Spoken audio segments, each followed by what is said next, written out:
जय जगन्नाथ शुभ सकाळ आपण मानकर दिनटी शुभमय हेउ मंगलमय हेउ मु देवाशीष पाढ़ी आपण मानक आमर Shri Gopal Krishna astrological YouTube channel को स्वागत जनाऊँगी।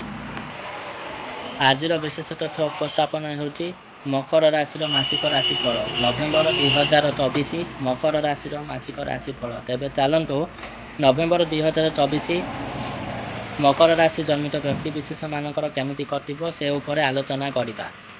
मकर राशि जन्मित व्यक्ति विशेष मानक पाई नवेम्बर मास 2024 मध्यम धरणर शुभ मिश्रित फल प्रदान करिबो।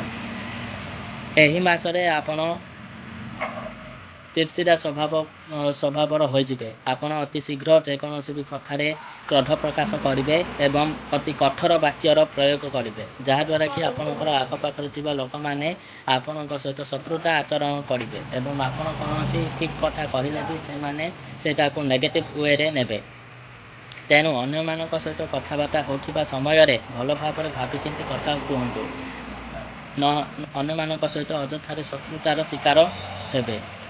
पैतृक संपत्ति जनित कौन असुविधार सम्मुखीन होगाकू पड़े एवं विशेषकर पैतृक संपत्ति संबंधी कौन कागज पत्र त्रुटि विच्युति होगा जो से दिगरे आपन को क्षति प्राप्त होबार संभावना देखा देउअछि।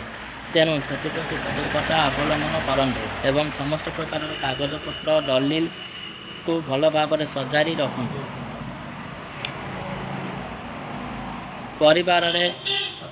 पारिवारिक समस्या देखादेव विभिन्न प्रकार मतांतर मनांतर देखादेव एवं आपणकर स्थायी बैंक बैलेंस किसी क्षति होगा भली संभावना देखादेउअछि। तेणु अजथारे कली झगड़ा ठारू दूरई रुहतु। कली झगड़ा को एवॉइड करंतु।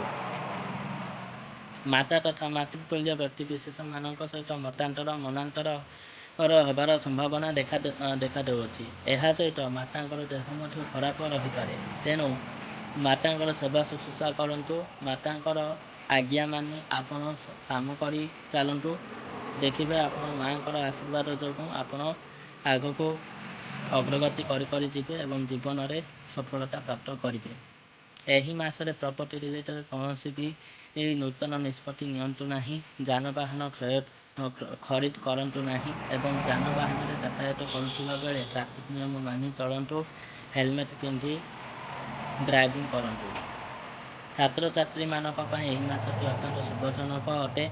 विद्या बुद्धि ज्ञान विवेकर उदय हेब एवं नूतन अनुचिंताधारे अनुप्राणित होई नूतन चिंताधारा द्वारा अनुप्राणित होई नूतन कार्यक्रम गुड़िक हाथ को नेबे एवं से सफलता पाइबे एवं कैरियर दिगरे बहुत भल सफलता प्राप्त हो। प्रतिद्वंदिता प्रतिनिधित्व क्षेत्र में अग्रणी भूमिका ग्रहण करेंगे एवं समस्त दृष्टिर केन्द्र बिंदु पलटिबे। हायर स्टडी क्षेत्र में आशा ठारू अधिक शुभफल प्राप्त हो।